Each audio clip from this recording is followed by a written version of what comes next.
Howdy folks, MrTruck here. I'm going to tell you my story about selling trucks in Denver for 10 years. Well, one summer I sold in Vegas, but it's an exciting thing coming straight off the farm of 30 some years, and I was selling for 10. And it's very interesting business. And I was fresh off the farm, didn't know much about the city. We didn't lock our houses, didn't lock our cars, and I came up here and we're driving in 6-lane traffic and everything gets locked up. And I met a lot of different people that I've never been exposed to on the farm.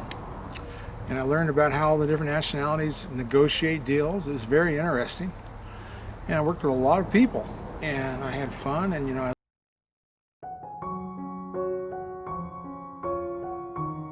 MrTruck here with another exciting trailer accessory review. This one's for your gooseneck trailer. It's from Gen Y Hitches. It's called the Cushion Surge Coupler, Torsion Flex. So it's kind of like a torsion axle on a horse trailer. And that, inside here are those torsions. And so as this thing flexes, those will move up and down. Gen Y Hitches. All you have to do is look at them. They're built like a bulldozer. It's all heavy-duty plate metal. Make them adjustable hitches, pencil hitches, shock-absorbing hitches with torsion, like a torsion axle on a horse trailer. These things will last you forever. You cannot find a better built adjustable hitch.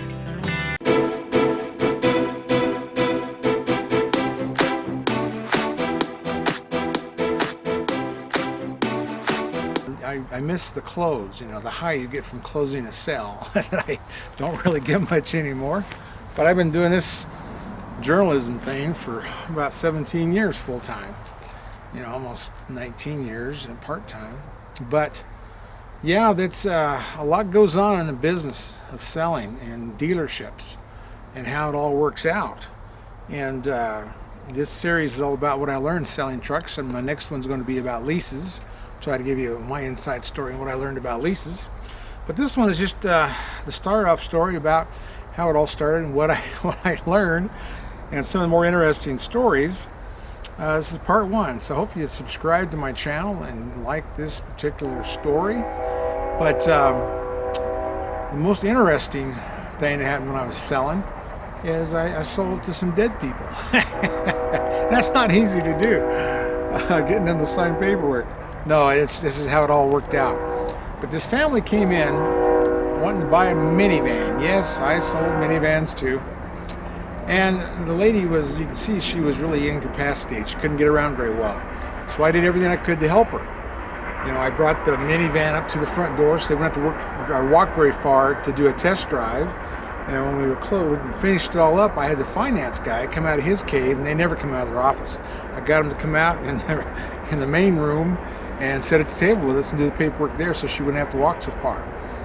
And we did all that, and they were always interested in life insurance and a bunch of other stuff to add on to the purchase, which, it happens sometimes.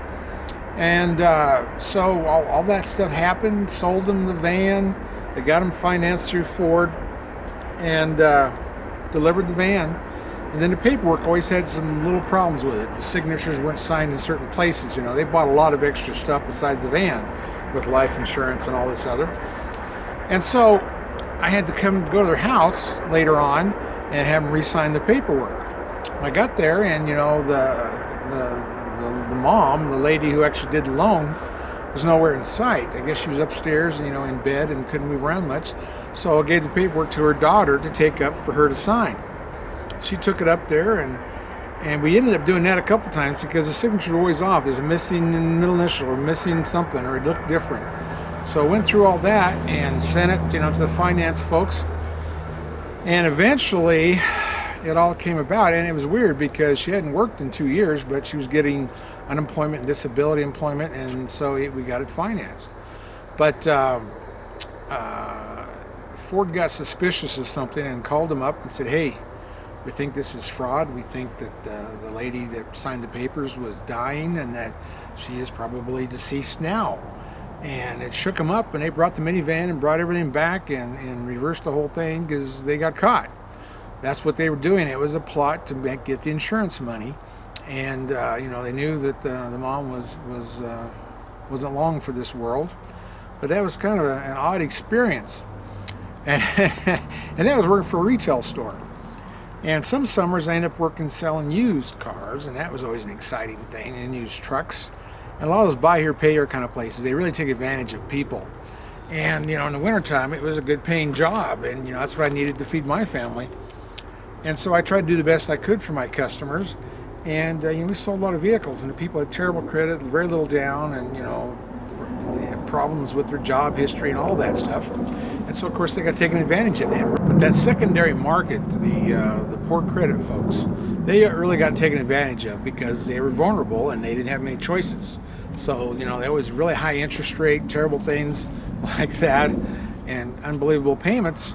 And you try to get as much money down from you as you could to get it bought. Well, the particular place I was working for, the dad owned the bank and the son was selling the cars, and there was a lot of screwing each other going on back then. Well, so in the company there was bad things happening besides what was happening to customers.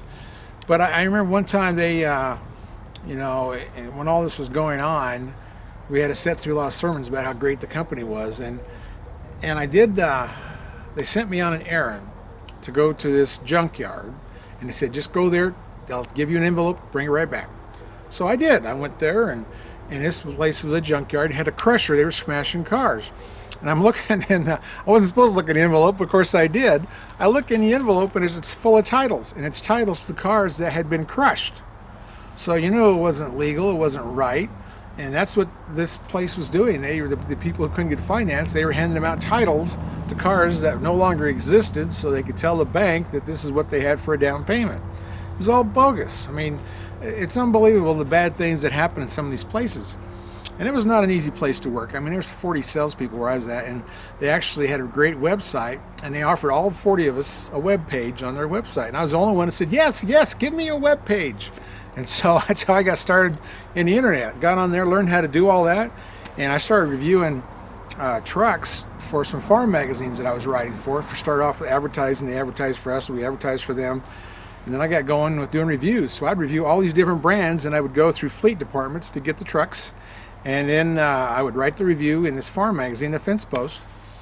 And then, too, when I was selling, I would actually take customers to the other dealers that sold the other products against my, the brand that I was selling. And I would take them out way back in the back, so it took a while for those salespeople or managers to find me, catch me, and chase me off. And I'd go back there and I'd open tailgate and show them how the differences between their truck and my truck, and did a lot of that. And it always closed the deal, because you really got to know your competition. And I did that for quite a while. But, my first selling experience was in Sterling, Colorado. I was right out of high school, and I was working for Holloway Chevrolet. We had Chevrolets and Buicks. Later on, they had Toyotas. But it was in the winter, and it was all based on farmers and sugar beet farmers, and if they had a good crop or bad crop. And so it was that bad year, the year I tried to do it. So instead of the farmers coming in and buying a new car, a new pickup, and a new big 2-ton truck, they didn't buy anything. So in 2 months of that in the winter, I sold 2 cars. I think I was leading the board with 2. But anyway, it was quite an experience. But that's how I got started. Then I didn't sell again for 14 years. When I moved to Denver, I was on the farm, happily on the farm, but I got divorced and all that stuff that goes with it, going broke on the farm. So I came to town with no college education. I figured I was either going to sell trucks or I was going to be a stockbroker. And so I tried the stock thing for a little while and saw how nasty that business was. So I went to a dealership, and they weren't ready to hire people. And I said, well, I'm a farmer. I know trucks. You're either going to hire me today or I'm going to go somewhere else. So I guess that appealed to them. So they hired me, and then I had to kind of educate myself, watch a bunch of videotapes on selling and product knowledge and all that. And I was with that place for 7 years, and I was at AAA Auto Club. AAA Auto Club, they actually would buy vehicles for the members. So any make or model you want, and I'd go out and make the deal and bring you the car, bring it to your house, bring it to your office. And that was interesting, and that was really above board. I mean, it wasn't big commissions, but you made a living at it. And that was interesting. I did that for 2 years, 3 years, whatever it was. And then I did sell cars in Vegas one summer, because I thought that was the holy grail, because out there you had additional dealer markup, which is a premium above retail, above the full sticker price. And Vegas back then, in the mid-90s, you could only 2 brands in the city. You only have 2 dealerships of the same brand, so that you didn't have a whole lot of competition.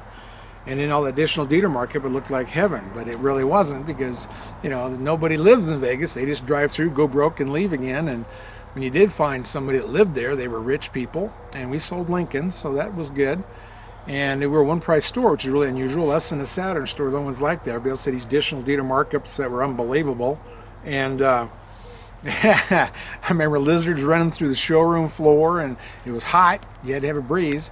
And we'd take the Lincolns and the Mercuries, and before we let somebody drive, we'd run to the car wash to cool them off. Then we'd take a towel out to open the doors and take them for a ride. But those rich people, you know, they're kind of finicky. They know they got money. They know they got leverage, so they don't just give in. You got to meet their dog the first time, the little tiny lap dog, and then you got to have the dog like you, and you go through this whole series of processes to get to the point of sale, and it takes a long time, and it was horrible. But anyway, a different life, totally doing that.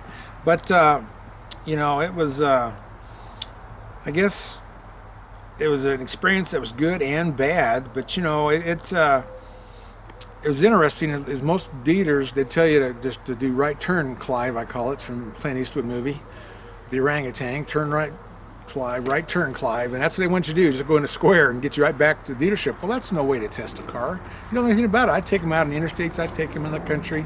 If they had a trailer, I'd go pick up their trailer, we'd see how that towed. I got in a lot of trouble for that. And then when I was selling used cars, you know, to make sure that people were happy, I would take them in the shop on a Saturday when the mechanics were gone. We'd go in the shop and I'd grab a creeper and we'd put the thing up on jacks, and I'd say climb underneath there and see if you see oil leaks, mud, seaweed on the drive shaft, because, you know, there was a lot of vehicles that came in from tornadoes and hurricanes, and you would see weird stuff and mold growing in the floor and all kinds of things. So I say, hey, you know, let's look underneath there. We'd crawl underneath there and make people happy. And it was so weird how things worked back then, because I was, you know, selling trucks, and I was the closer because I was the farmer who knew something about it. And then I started selling internet, which is like fleet. So I got paid on holdback, I got paid on dealer handling, all the stuff the retail guys don't get. And that worked out really well. I worked my own deals. I didn't have to go up to the tower, you know, every two offers and say, oh, well, this is what they'll offer you. And they'll give them this deal, and you go back and forth, and they'd write all this weird stuff on a page, and you go back and forth and look like an idiot because you had no control over any part of the sale. It was all up to the guys in the tower. When I started selling internet, I had all that control. I was like my own little mini tower, and it worked out really well. And I could do a lot of leases. I could do a lot of sales right on the spot, run my own credit apps, and it worked out really well. And that's when I really made the money. I mean, there was one year that I made $14,000 in 1 month. I think I sold 29 trucks or whatever it was, and it was interesting, and I enjoyed that. And you know, and I actually at that point, Ford said that I was one of the top salesmen in the nation, top 4. So they flew me back to Dearborn. It was a week after 9/11, so there was no jets flying around. So we took the first jet out of Denver a week later, and, you know, and it was an old 707, and then it was about to fall apart, but they didn't want to risk a good jet, you know. So we went over there and went to Dearborn. I did a 2-hour live TV show, the 4 of us, and then I did a couple training videos with Ford later on. So it was very interesting. That's how I got to meet a lot of the folks back in Detroit. And then when I actually got fired, which it's hard to get fired as your car salesman, believe me. When I got fired, Ford knew who I was. They invited me to my first media launch, which was on the 6-liter diesel in Vegas.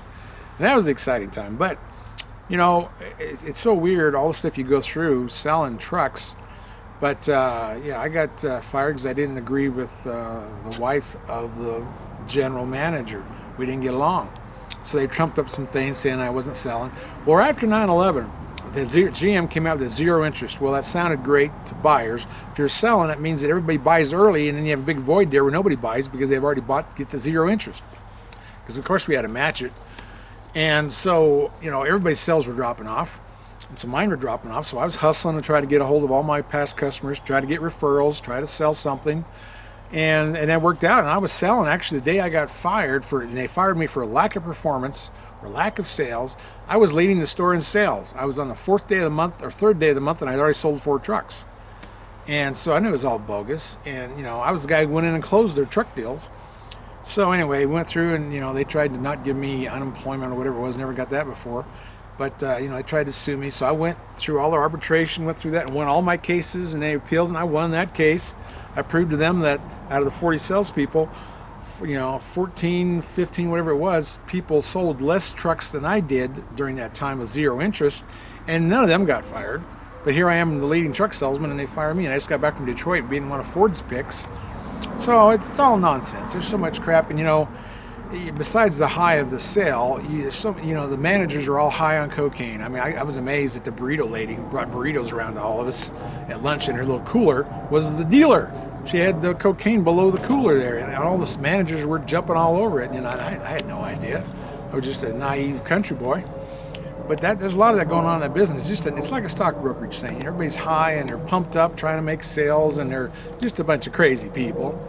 And you got to go to small towns before you find a fairly honest one, a dealership. But and then we had to fight the back office. The back office, you're out there working hard to make your commission, and then there'd be something screwed up in the back office, some title not signed, anything they would bring up, and you wouldn't get paid.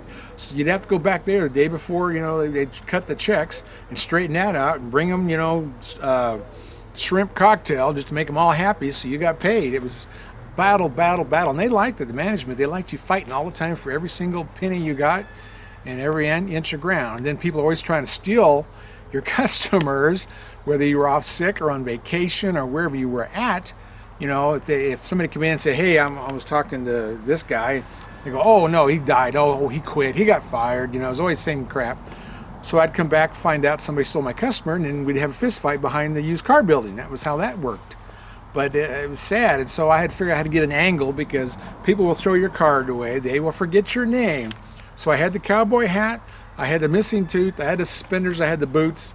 My friends at the dealership would call me the Amish preacher, but I had that look, and Ford called me MrTruck when they brought me back into those live shows, so I went by MrTruck. So they could forget everything, but they couldn't forget what I looked like. And so people would describe me, and everybody knew who they were talking about.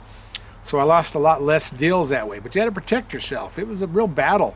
It was amazing what you had to go through just to make a living at it. And you can make good money, but you worked all the time. You worked all the holidays. It was just not a good life for what you do with families.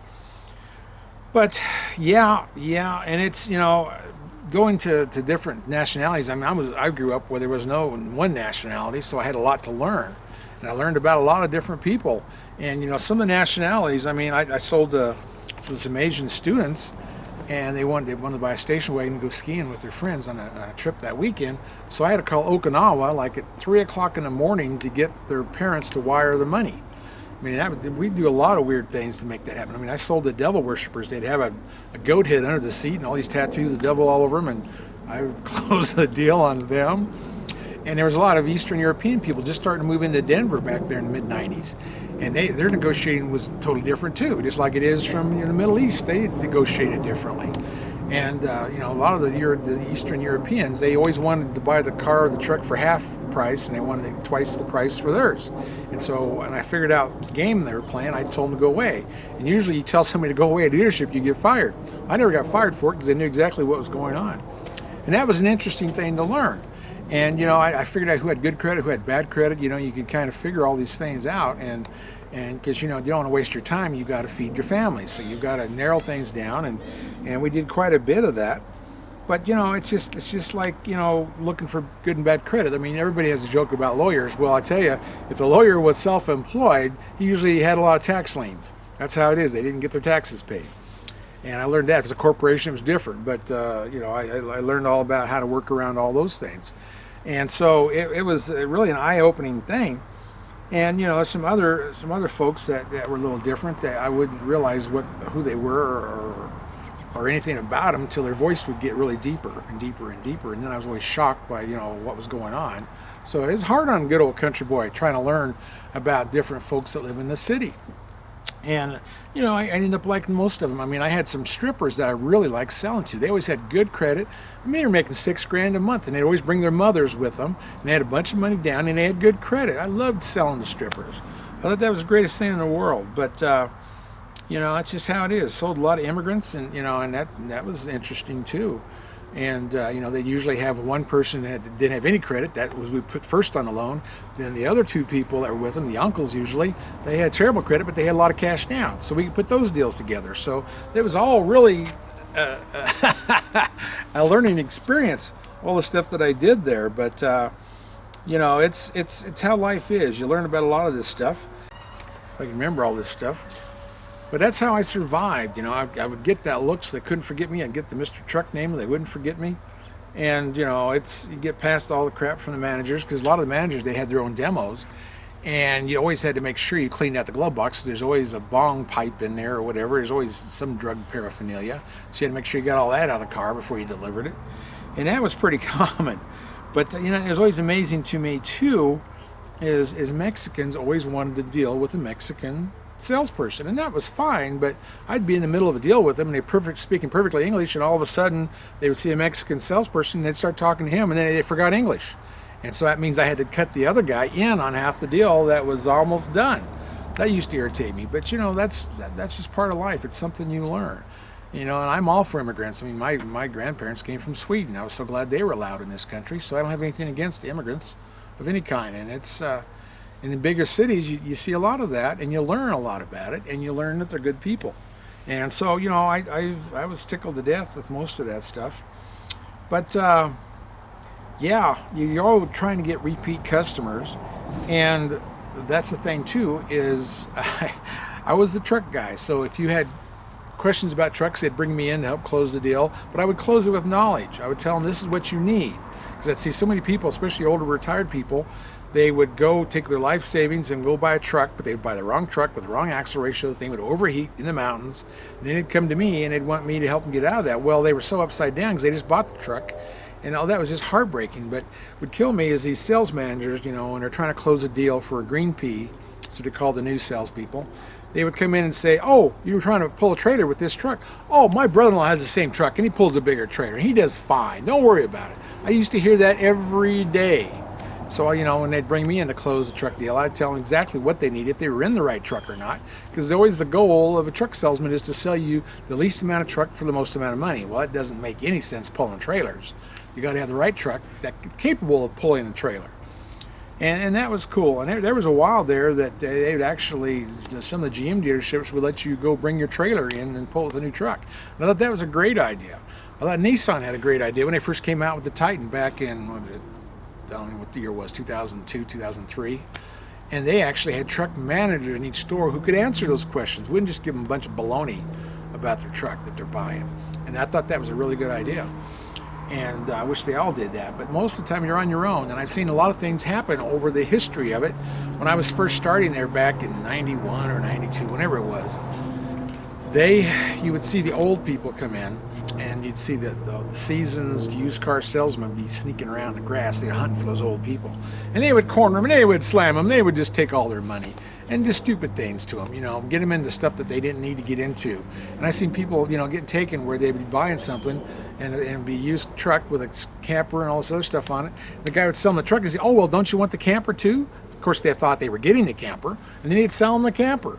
And I've seen people come in where they had a trade in, and the salesman would take the trade, make the deal, then sell them the trade back.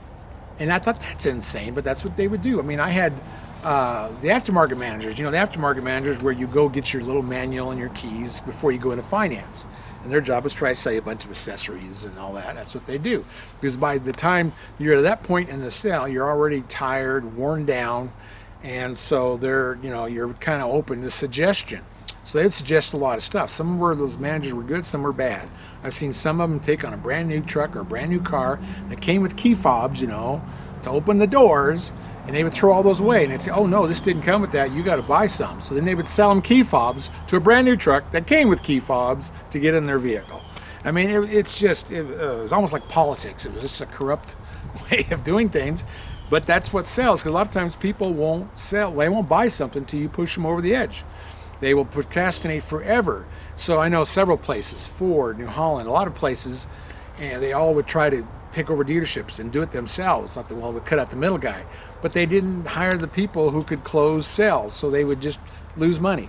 I mean, they tried that in Colorado, they tried that in Arizona, and it never worked. So you got two different mind thoughts of people who were, building vehicles and promoting vehicles versus the guys selling vehicles. It doesn't always work out to try to one person do all that.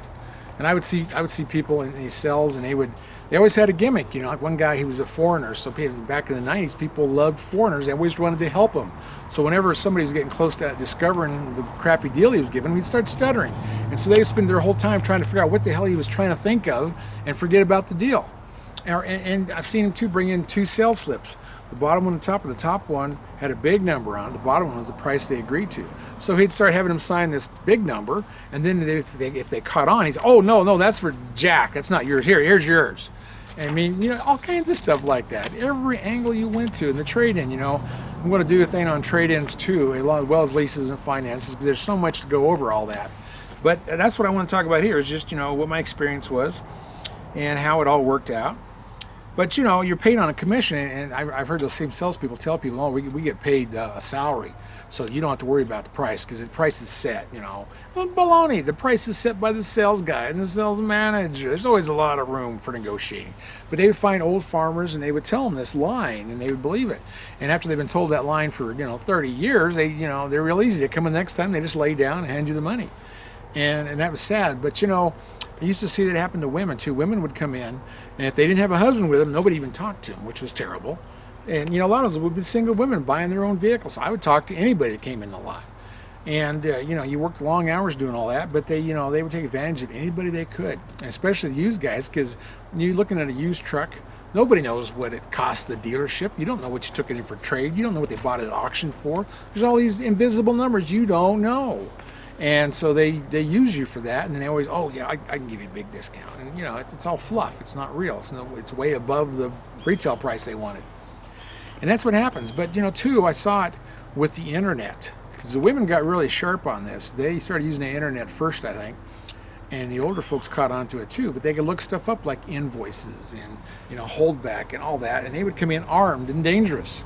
And then the salespeople didn't want to talk to them again because they didn't want to lose money. They wanted to find the dummies that they could rip off.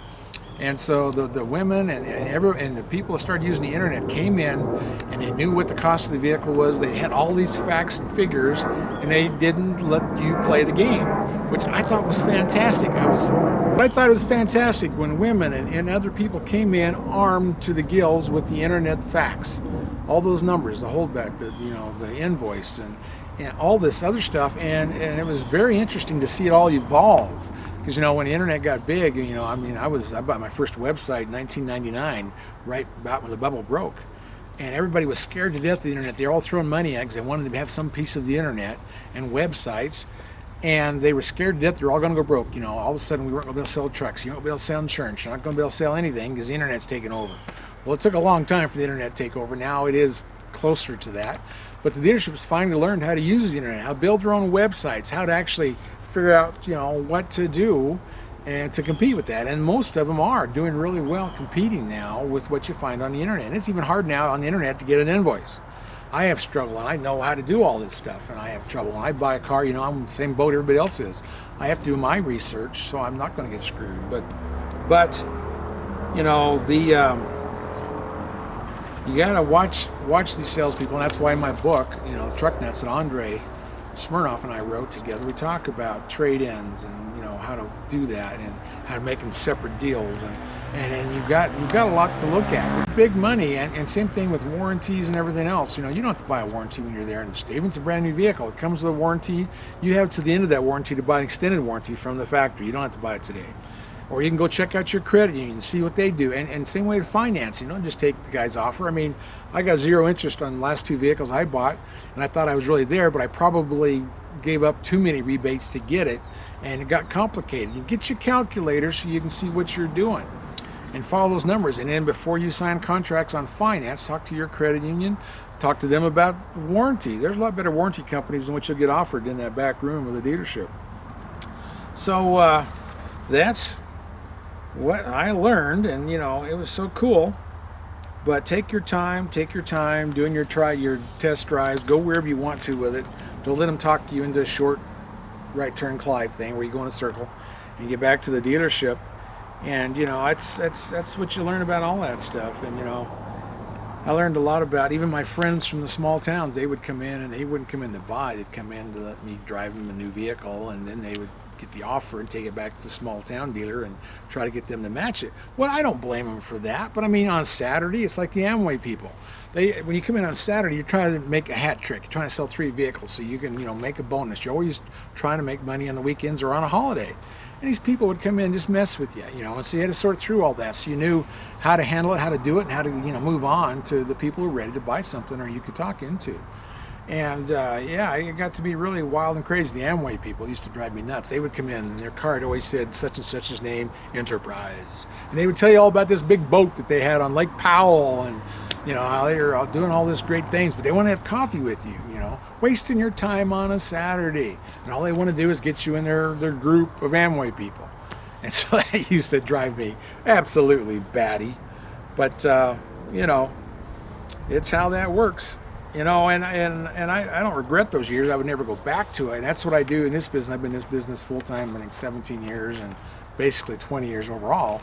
And whenever I thought things were going a little slow or I was a little down, I would go to my old dealership and just watch them. Watch them out there in the cold, watch them in the rain and the wind and late at night, and remember what it was like doing all that. And that always inspired me to work harder at building, videos and doing reviews and reviewing trailers and trucks and accessories. So that's how I get my motivation. I go back and watch what people are doing. And I'm still MrTruck, and I like that, and I'm glad how everything's worked out. But it's very competitive now. It used to be, there's just a handful of us truck guys in it. And now, going to all these big events, they like to see all the guys with the big Facebook numbers and all that. Not that they sell any trucks, they just think that having millions of people following you around makes you the best guy, even if it's nothing to do with trucks. If you've got a hunting magazine or if you're good housekeeping, those people might want to, read your article on trucks. And I don't know if that works out, but that's their plan and that's how things are working. So this is what we do. So come join us for the next episode, which will be on leasing. I'll try to get you all the details and work you through that, because it's a confusing thing, leases, and it's done that way on purpose. They don't do anything with that without a purpose. So thanks for watching. I hope you enjoyed it.